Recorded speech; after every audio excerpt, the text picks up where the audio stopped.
Hi viewers, welcome to our channel. ప్రస్తుతం మనతో పాటు భరద్వాజ్ గారు సీనియర్ జర్నలిస్ట్ ఉన్నారు. వారితో ఒకసారి మాట్లాడదాం. సో నమస్కారం సార్. నమస్తే అండి. సార్, రివ్యూవర్స్ పైన సినిమా వాళ్ళు అసంతృప్తి వ్యక్తం చేయడం గత కొంతకాలంగా కూడా మనం చూస్తున్నాం. నాగవంశీ గారు కానివ్వండి, దిల్ రాజు గారు కానివ్వండి. అయితే ఇప్పుడు లేటెస్ట్గా విజయశాంతి గారు కూడా కాస్త అసంతృప్తి వ్యక్తం చేశారు. అంటే Arjun son of Vyjayanthi movie వచ్చింది కదా, ఈ సినిమా మంచి పాజిటివ్ టాక్తో రన్ అవుతుంది, మంచి కలెక్షన్స్ వస్తున్నాయి. అయినా కూడా కొంతమంది కావాలనే నెగిటివ్ రివ్యూస్ ఇస్తున్నారు. మీరు ఎవరైతే మీకు డబ్బులు ఇచ్చి ఈ విధంగా చేస్తున్నారో వాళ్ళ దగ్గర వెళ్ళి చెంచాగిరి చేసుకోండి, కానీ ఈ విధంగా నెగిటివ్ రివ్యూస్ ఇవ్వకండి అంటూ ఫుల్ ఫైర్ అయిపోయారు సార్.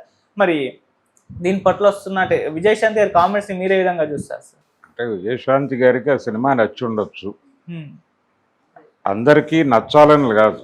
సినిమా అనేది ఎవరి పర్సెప్షన్లో వాళ్ళు చూస్తారు, ఎవరి దృక్పథంలో నుంచి వాళ్ళు చూస్తారు. చూసిన తర్వాత వారికి అనిపించింది ఏదో మాట్లాడే ప్రయత్నం చేస్తారు.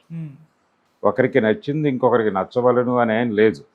లోకో భిన్న రుచి అని మనకొక పాత ఇది ఉంది, నానుడి. కాబట్టి విజయశాంతి గారికి ఆ సినిమా కనెక్ట్ కావడానికి రకరకాల రీజన్స్ ఉన్నాయి. ఆవిడని ఒక్కసారి ఆ ఓల్డ్ ఫైర్లో చూపించటం, ఇవన్నీ కూడా ఆవిడకి డెఫినెట్గా కనెక్ట్ అయినాయి. ఆ విషయం ఆవిడ ప్రీ రిలీజ్ ఈవెంట్స్లోనూ అలాగే ఆ సందర్భంగా ఇచ్చినటువంటి ఇంటర్వ్యూస్లోనూ చాలా ప్రముఖంగా చెప్పారు. ఆ క్యారెక్టర్తో కనెక్ట్ అయింది ఆవిడకున్నటువంటి ఆ పాత ఇమేజ్, అవన్నీ కూడా ఒక్కసారి మళ్ళీ ఆవిడని ఒక రకంగా రీఛార్జ్ చేశాయి ఆవిడని. అందుకని ఆవిడ ఆ మూడ్లో ఉన్నారు. ఆ మూడ్లో ఉన్నప్పుడు ఈ సినిమా బాగాలేదు అని అన్న వాళ్ళ మాటలు కొంచెం చిరాకు తెప్పించినాయి. చిరాకు తెప్పించింది. అయితే థియేటర్ల దగ్గర పరిస్థితి ఏంటంటే జనం నెమ్మదిగా వెడుతున్నారు ఆ సినిమాకి. అంటే ఒక చిన్న ఫ్లో కనిపిస్తోంది, పెద్ద ఊపేం లేదు, కానీ కొంతమంది అటువైపు వెడుతున్నారు. కానీ అది సినిమాని నిలబెట్టదు, బయ్యర్స్ని బతికించేంత క్రౌడ్ కాదు అది. కానీ సినిమా ఇబ్బంది పడింది అనేది యాక్సెప్ట్ చేయడానికి సిద్ధంగా లేరు. ఆ విషయం స్పష్టంగా కనిపిస్తోంది. ఏమిటి సమస్య, అసలు సినిమాలో ఉన్నటువంటి ఇబ్బంది ఏంటి? ఆవిడకి కనెక్ట్ అవ్వటమే ఇబ్బంది. విజయశాంతి గారికి ఆ కథ కనెక్ట్ అవ్వటమే సినిమాని ఇబ్బంది పెట్టింది. ఈ జనరేషన్ ఆడియన్స్కి కనెక్ట్ కాలేదు. అది కారణం ఏమిటి అంటే ఈ కథలో కొత్తదనం లేదు. ఎవరు మాట్లాడినా అదే మాట్లాడారు, కొత్తదనం ఏం లేదు. ఒక రెండు అంటే ఆవిడ ఇమేజ్, విజయశాంతి గారి ఇమేజ్కి సంబంధించినటువంటి కొన్ని ఎలిమెంట్స్ తీసుకుని వాటిని, అంటే గతంలో అనేక సినిమాలు చూసాం మనం. తండ్రి కొడుకుల సవాల్ సినిమాలు చాలా చూసాం. తంగపతకం లాంటి చాలా అద్భుతమైనటువంటి కథలతో కూడా సినిమాలు చూసాం, ఇలాంటి కాన్ఫ్లిక్ట్తో.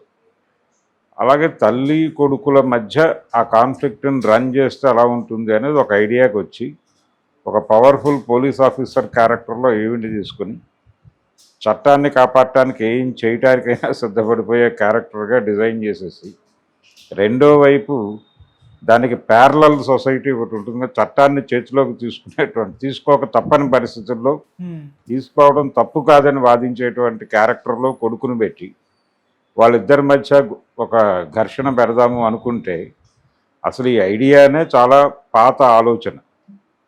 ఈ పాత ఆలోచనకి కొత్త సమాజం డిస్కనెక్ట్ అయింది అనే విషయం గమనించాలి కదా ఆవిడ.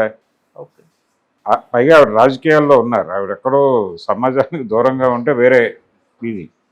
ఆవిడ సమకాలీన రాజకీయాల్లో ఉన్నారు, సమకాలీన సమాజానికి సంబంధించిన ప్రాథమిక జ్ఞానం ఆవిడకు ఉండి ఆవిడ అసలు దీంతో ఎలా కనెక్ట్ అయ్యారు అనేది ఆలోచించాల్సిన విషయం. అంటే ఆవిడకి రాజకీయాలు పూర్తిగా ఇంకలేదు అని అయినా అనుకోవాలి. ఆవిడకి రాజకీయాలు ఇంకకపోవడం వలన ఇలా మాట్లాడుతుంది. ఆవిడ ఇంకా సినిమా దీనిలోనే ఉంది. పొలిటికల్ ఐడియాలజీ, పొలిటికల్ ఫిలాసఫీ, వీటికి సంబంధించినటువంటి ఆ ఛాయల్లో ఎక్కడ ఆవిడ కనిపించడం లేదు. వాళ్ళు కనిపిస్తే అసలు ప్రాథమిక దశలోనే వాళ్ళకి చెప్పేది. ఇది ఎలా నడిచిందంటే చాలామంది ప్రజల అభిప్రాయం ఏంటంటే, ఆ మధ్య జనతా గ్యారేజ్ అనే సినిమా చూసాం. జనతా గ్యారేజ్లో ఒక ప్యారలల్ గవర్నమెంట్ నడుస్తుంది. ఇది ఎప్పుడూ అవసరమే. ఈ ప్యారలల్ గవర్నమెంట్ ఎందుకు రెండు రకాలుగా అవసరం అది సమాజంలో. ఆ రెండు పనులు ఒకళ్ళే చేస్తారు ఒక్కోసారి. ఎలా చేస్తారు అంటే, నేరం అంటే పూర్తి స్థాయిలో చట్టపరమైనటువంటి పద్ధతుల్లో మాత్రమే అన్ని విషయాలు సెటిల్ కావు. కాబట్టి చట్టానికి అతీతంగా కూడా ఒక ఫోర్స్ ఉండాలని పెట్టుబడి కోరుకుంటుంది. కోరుకుని ఆ ఫోర్సెస్ని మెయింటైన్ చేస్తుంది అది. అందుకని చాలా ప్రాంతాల్లో అంటూ ఉంటారు, దాదాగిరి, గుండాగిరి ఇవి లేకుండా ఊరు ప్రశాంతంగా ఉండాలి, ఇలాంటి మాటలు మాట్లాడుతూ ఉంటారు. అది కుదరదు. ఎందుకంటే వాళ్ళని పోషించేటువంటి వ్యవస్థలు ఉంటాయి కాబట్టి అవి ఉంటాయి. ఆ పోషించే వ్యవస్థలు చచ్చిపోతే తప్ప అవి జాబు. అది ఏదో రూపంలో బతుకుతుంది. లేదు వాటి రోల్ పోలీసులు తీసేసుకుంటారు. ఒక్కోసారి పోలీసులు ఆ రోల్ తీసుకున్న సందర్భాల్లో కూడా అవతల వాళ్ళు మరణించటమో లేకపోతే రాజకీయాల్లోకి వచ్చేయటమో చేస్తారు. ఇలాంటిది మనం అనేక ప్రాంతాల్లో చూసాం. విజయవాడ రాజకీయాల్లో ఎందుకు దేవినేని నెహ్రూ కావచ్చు, లేకపోతే వంగవీటి మోహన్ రంగా ఎందుకు మెయిన్ స్ట్రీమ్ రాజకీయాల్లోకి వచ్చి ఎమ్మెల్యేలు అయిపోయారు అంటే, అక్కడ ఎప్పుడైతే అర్బన్ జిల్లాగా ఏర్పడిందో, అర్బన్ పోలీస్ జిల్లాగా ఏర్పడిందో, పోలీసులు కూడా వీళ్ళకి షేర్ హోల్డర్స్ అయిపోయారు. దాంతో మనం కూడా ప్రభుత్వంలోకి వచ్చేస్తే పద్ధతిగా ఉంటుంది కదా అని వాళ్ళు కూడా మెయిన్ స్ట్రీమ్లోకి వచ్చేసారు.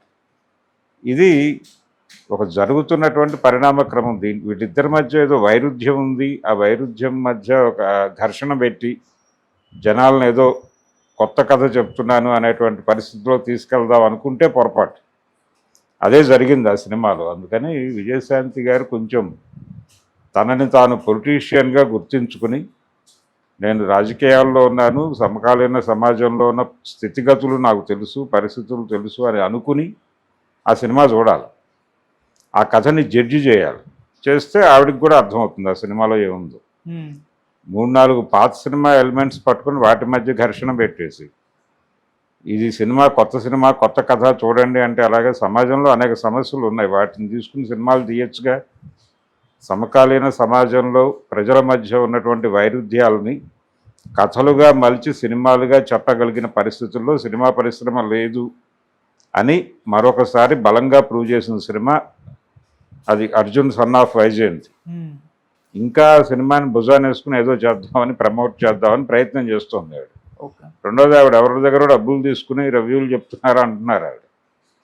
అలా ఏం కాదు. అలా రివ్యూస్, బ్యాడ్ రివ్యూస్ చెప్పినందుకు డబ్బులు ఇస్తారా అనేది వేరే గొడవ. అంటే వాళ్ళ ఉద్దేశం ఏంటంటే, వేరే హీరో ఎవరో వాళ్ళ అభిమానులు డబ్బులు ఇచ్చి చెప్పిస్తున్నారు అన్న టోన్లో మాట్లాడింది ఆవిడ. అంత రైవలరీ లేదు ఇక్కడ. పైగా కళ్యాణ్ రామ్ సినిమాని బ్యాడ్ చేయాలని కంకణాలు కట్టుకున్నటువంటి హీరోలు మరొకరు ఉన్నారని నేనైతే అనుకోవడం లేదు. అందుచేత ఆవిడకి ప్రమోషన్కి, క్యారెక్టర్కి కలిపి రెమ్యూనరేషన్ ఇస్తే ఇచ్చుంటారు. ఆ రెమ్యూనరేషన్లో భాగంగానే ఆవిడ మాట్లాడుతూ ఉండుండొచ్చు. కాబట్టి మాట్లాడటం అనేది అక్కడ జరుగుతుంది.